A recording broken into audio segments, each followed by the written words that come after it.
Hola chicas, hola chicos, peuple de l'Ultimate Frisbee, comment allez-vous? Voilà, on se retrouve pour une toute nouvelle vidéo pour parler de l'équipe de France mixte U20 puisqu'on a déjà fait les féminines et on parlera un petit peu aussi de l'équipe de France Open. En fin de vidéo, on verra tout ça. Mais voilà, le sujet principal, ça va être l'équipe de France mixte. Qui a obtenu une 5e place pendant ces Worlds et de savoir si c'est une bonne ou une mauvaise performance. Donc déjà on va un peu replacer tout ça dans son contexte, expliquer tout ce qui englobe l'équipe, pourquoi elle était là, etc. Et puis j'ai posé quelques questions aussi à Cyril Pérez, donc le coach de cette équipe, pour savoir un petit peu ce qu'il en pensait et savoir avoir quelques informations. Il m'a répondu bien gentiment, donc voilà, on analysera un peu tout ça. Et puis, excusez-moi, j'ai le nez un peu pris, voilà, j'ai des allergies, etc. Bref, on s'en fout, mais bon, ça m'empêchera pas de parler. Donc, pour commencer, il faut replacer un peu le contexte de cette équipe. C'est la toute première fois qu'une équipe de France U20 mixte est alignée dans des championnats mondiaux. Ça n'est jamais arrivé. Là, cette année, ils ont décidé de le faire, donc cette équipe est entre guillemets un peu inédite, parce que c'est la toute première fois et elle a réussi quand même à obtenir une 5e place, donc on verra après si c'est une bonne chose ou une mauvaise chose, mais c'est déjà pas mal. Donc première équipe alignée sur 16 équipes mixtes, donc c'est pas rien. Ça représentait le plus gros total d'équipes dans les divisions dans les divisions des Worlds, pardon. Donc on avait 15 équipes open, 11 équipes women et 16 équipes mixtes. Donc voilà, j'ai mes notes à côté, c'est beaucoup plus simple pour moi. Bon, enfin, donc voilà, 16 équipes mixtes, terminé 5e sur 16 équipes mixtes pour une première sélection. Déjà, c'est pas mal. Il faut aussi savoir que cette équipe mixte, elle a été constituée en collaboration avec les coachs Women et Open pour se mettre d'accord parce qu'ils ont décidé de répartir les meilleurs joueurs et les meilleures joueuses en équipe de France Open et en équipe de France Women. Donc voilà, cette équipe de France mixte, c'était pas forcément celle qui était partie pour tout détruire à la base. On avait plutôt misé sur les filles et les garçons plutôt que sur l'équipe mixte. Mais on reste la France et le niveau est quand même très très élevé, donc il n'y avait pas de raison qu'on finisse mal classé, quoi.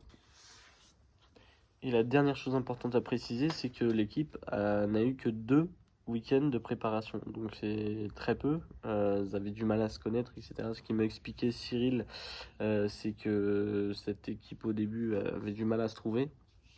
Ils perdent notamment contre leur tout premier match contre l'Autriche, un match qu'ils ne doivent pas forcément perdre. Ils perdent 15-11 et ils vont retrouver l'Autriche un peu plus tard dans la compétition pour l'avant-dernier match et ils vont l'emporter 15-10. Donc il expliquait qu'il y avait eu tout au long de la compétition une progression du fait qu'ils apprennent tous à se connaître. Une compétition comme ça, c'est une semaine, et une semaine, tu peux développer voilà, certains liens, certaines connexions, etc. sur le terrain. Donc c'est quand même beaucoup plus simple parce que, en effet, deux week-ends de préparation physique où les joueurs se rencontrent, où les joueurs apprennent à se connaître, etc. C'est un peu compliqué. Donc forcément, cette équipe de France, elle commence mal son tournoi en perdant 15-11 contre l'Autriche. Donc ça doit forcément pas mettre en confiance tout de suite de perdre un match qu'en plus tu te dis on est censé le gagner celui-là, etc. Parce que ça reste une équipe de France en termes de jeu, je pense que la France est quand même nettement au-dessus de l'Autriche. Donc c'est bien dommage, mais ils vont un peu sortir la tête de l'eau en battant l'équipe de la Lettonie. Ça reste une petite sélection, mais au moins ça permet de te remettre un petit peu en confiance avant le match contre les États-Unis. Puisque, en effet, juste après, le démon arrive et les États-Unis, bah forcément, ça pardonne pas. Et, un score avec beaucoup d'écart, donc on est sur un 15-4. Donc là, c'est encore une fois un coup au moral. Je pense qu'ils n'ont pas dû prendre beaucoup de plaisir sur le terrain. Bien que ça doit être quand même fou de voir une équipe comme ça jouer, mais c'est sûr que se prendre 15-4 tout de suite. Cyril me disait qu'ils avaient remarqué tout de suite que les États-Unis et le Canada étaient. Mais, enfin, il y avait un monde d'écart, quoi. Et c'était deux très bonnes équipes qui est très dur à battre, donc forcément ils partaient pas défaitistes, pardon, mais avec dans l'idée que c'était eux les deux gros ennemis à abattre et que forcément ça allait être très compliqué. Ensuite ils enchaînent 4 victoires de suite. 4 victoires de suite, dont un précar. Donc ils tombent contre Hong Kong, l'équipe mixte de Hong Kong, qui battent sans accroche tranquillement 15-1. Ensuite, ils détruisent le Panama 15-2. Je pourrais dire ça, mais c'est l'idée. Et puis, ils tombent contre la Hongrie. Hongrie qui est une plutôt bonne sélection mixte et de manière générale. La Hongrie, c'est franchement pas dégueu. Ils arrivent quand même à en venir à bout à plus 4, donc non, pas à plus 4, à plus 8, ouais, c'est pas pareil. Plus 8, donc voilà, très grosse performance quand même, je pense, de l'équipe mixte. Ça doit être un match un peu difficile à jouer, mais enfin, en tout cas un peu difficile à appréhender, mais ils ont réussi voilà, à lever les têtes et à s'en sortir et tranquillement en fait finalement, donc félicitations. Et ensuite ils tombent contre les Pays-Bas, grosse sélection adulte les Pays-Bas, mais ils arrivent à les battre pour le coup, eux plus 4, voilà. Et donc pour le coup c'était bien un précar avant de jouer les quarts de finale quoi. Ils tombent en quart de finale contre l'équipe de Singapour. Et là, match très très très accroché. C'était vraiment un match vraiment très kiffant à suivre. Moi j'ai vu le match, il était vraiment cool. Et il termine à l'univers. Et pour cet univers, ce sera pas la France qui gagnera malheureusement. Victoire 12-11 de Singapour. Se faire sortir en quart de finale, ça fait très mal. Je pense là ils ont dû avoir pas mal de regrets sur le moment. Je pense que dans l'émotion, il devait être en colère, il devait être triste, etc. Mais c'est malheureusement comme ça que ça se passe. Défaite à l'univers en quart de finale, donc qui t'emmène à jouer les 5-8. Enfin, qui t'emmène à jouer la 5ème place maximum, quoi. Donc pour le match après, il retombe contre l'Autriche. Et là, c'est pas du tout le même match qu'au début. Donc forcément, comme disait Cyril, l'équipe a pris en expérience, en connexion, etc. au fil du tournoi. Et là où il y avait eu défaite 15-11 au début, et bah là c'est victoire 15-10 pour l'équipe de France. Donc match beaucoup plus impressionnant de la part de l'équipe de France mixte, qui a su s'imposer face aux Autrichiens qui les avaient battus précédemment. Et à mon avis, ça a dû les remettre en confiance pour le dernier match contre la Colombie, qui finissent par gagner 15-12. Donc on arrive à accrocher une 5ème place. Qui n'est pas qui n'est finalement pas du tout une mauvaise chose, parce que voilà, comme j'ai remis dans le contexte, première équipe de France mixte U20 alignée pour les Worlds, 2 stages de préparation, ils se connaissaient pas, défaite contre l'Autriche d'emblée de jeu, finalement terminer 5ème, c'est franchement top, hein, et c'est ce que disait Cyril aussi, c'est que franchement, lui, il est très satisfait de la performance de l'équipe de France et de ce qu'elle a proposé, etc.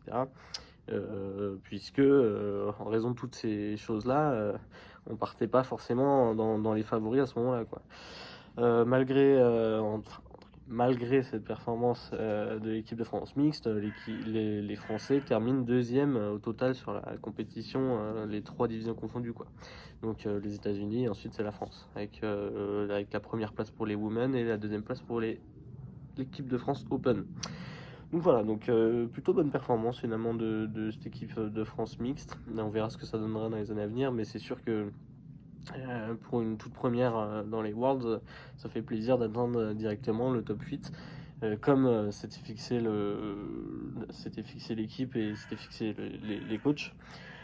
Donc voilà.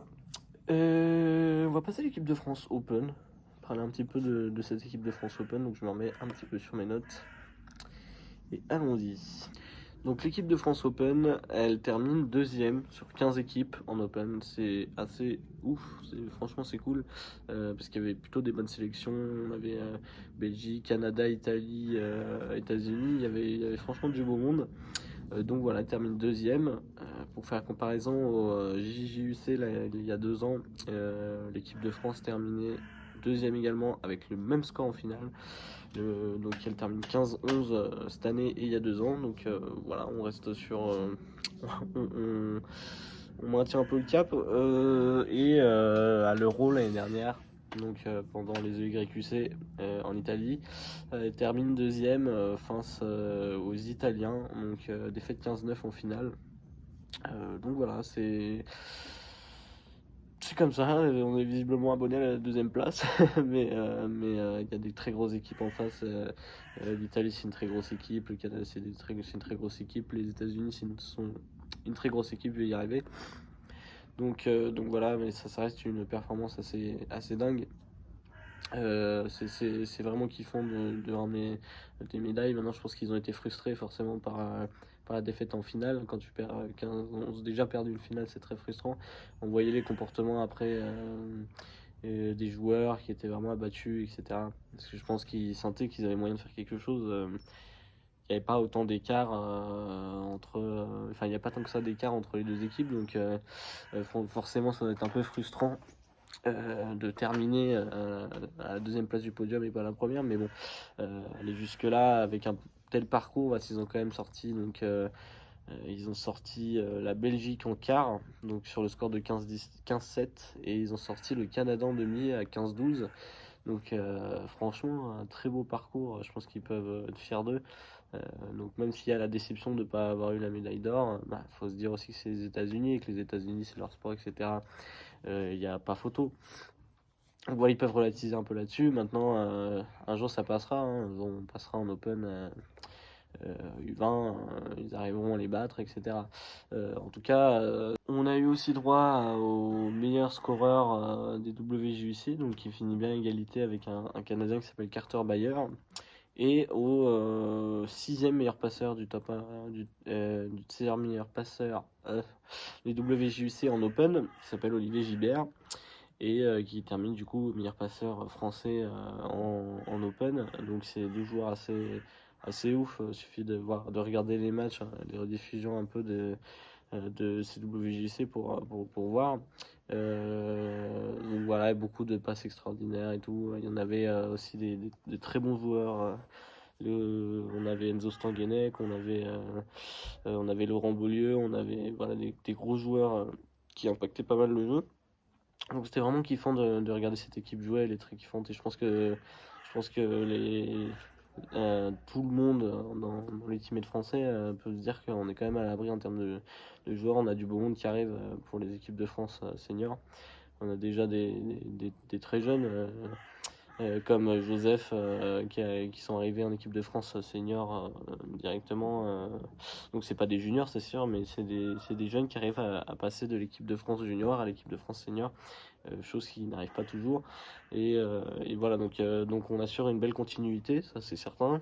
Et bah, écoutez, on espère que ces joueurs-là sauront faire preuve d'autant de bonne manie avec le disque aux mains. Bonne manie avec le disque en main? Non, ça se dit pas, c'est pas très joli. Non, bon, bref, vous avez compris ce que je voulais dire. D'un aussi bon niveau dans les années à venir avec les équipes seniors. En tout cas, 3 grosses perfs des équipes de France, qu'elles soient Open, Mixte ou Women. Donc 2 médailles à la clé et un bon classement pour une première sélection d'équipe mixte. Donc voilà, en tout cas très kiffant. J'ai adoré perso regarder ces Worlds. J'ai vraiment kiffé. En plus, j'ai pris l'abonnement Multiworld juste pour ça. Donc voilà, ça a piqué un peu sur le compte en banque, mais bon, ça valait le coup. Franchement, ça valait le coup. Donc voilà. En tout cas, merci beaucoup d'avoir suivi cette vidéo. Et puis, je vous dis à bientôt. Peut-être la semaine prochaine, peut-être pas. Peut-être un peu plus tôt, mais enfin bref. Vous direz tout ça sur Instagram. En tout cas, merci beaucoup. Et puis, pensez à vous abonner, à partager, etc. Les classiques, quoi. À plus!